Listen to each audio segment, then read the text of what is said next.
आहिनि सिंधी अदब में, मतिलबु जर्नल पेपर आहे, को बि हिकिड़ो टॉपिक न आहे, त उन ते असां हलूं था। अॼु जो असांजो पहिरियों सुवालु आहे, मुंहिंजी मुख़्तसर आत्म कहाणी कंहिंजी तसनीफ़ आहे? त हिन जो जवाबु आहे उमर बिन दाऊद पोटो। सवाल नंबर ॿियों आहे असांजो, मीर अब्दुल हुसैन खान सांगी कहिड़े सिन्फ़ जो शाइर आहे? त हिन जो सही जवाबु आहे ग़ज़ल जो शाइर आहे। सवाल नंबर टियों आहे असांजो, सांगड़ नावल कंहिंजी तख़लीक़ आहे? जवाबु आहे मोहम्मद उस्मान ॾेपलाई जो। सवाल नंबर असांजो चौथों आहे, पशु पाशा अफ़साने जो लेखक केरु आहे? त हिन जो सही जवाबु आहे जमाल अबड़ो। सवाल नंबर असांजो पंजों आहे, चार मोकाला कंहिंजो किताबु आहे? हिन जो सही जवाबु आहे इस्माइल उरसाणी। हलूं था सवाल नंबर जी तरह, दिलि जी दुनिया जो लेखक देश आहे? त हिन जो सही ऑप्शन आहे अमर जलील। हाइको असल में देश ॿोलीअ जी शाइरीअ जी सिन्फ़ आहे। हाइको जेको आहे जापानी ॿोलीअ जी शाइरी जी सिन्फ़ आहे, त सही जवाबु हिन जो जापानी आहे। सवाल नंबर असांजो,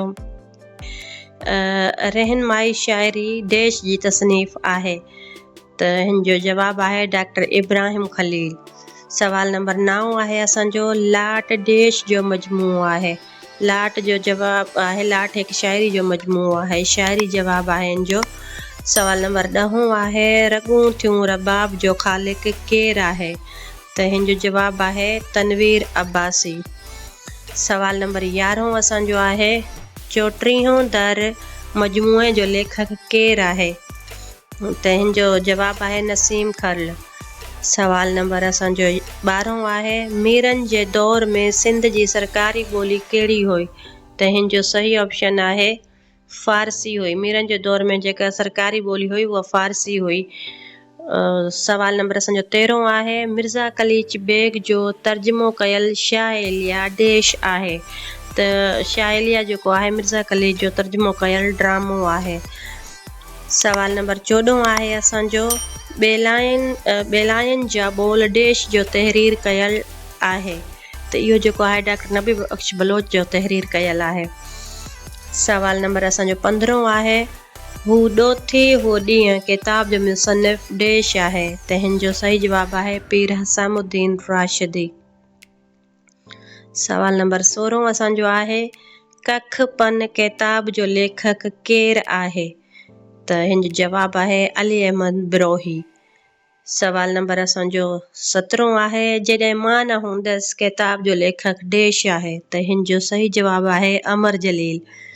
सवाल नंबर 18 आहे, किताब लुत्फ़ुल लतीफ़ जो मुसन्निफ़ केरु आहे? त हिन जो सही जवाबु आहे मौलाना दीन मोहम्मद वफ़ाई। सवाल नंबर असांजो 19 आहे, हुआ कंहिंजो शाइरी मजमूओ आहे? हीउ जेको आहे इमदाद हुसैनी जो शाइरी मजमूओ आहे। सवाल नंबर 20 आहे असांजो, पखड़ ऐं पहवार देश जो मजमूओ आहे?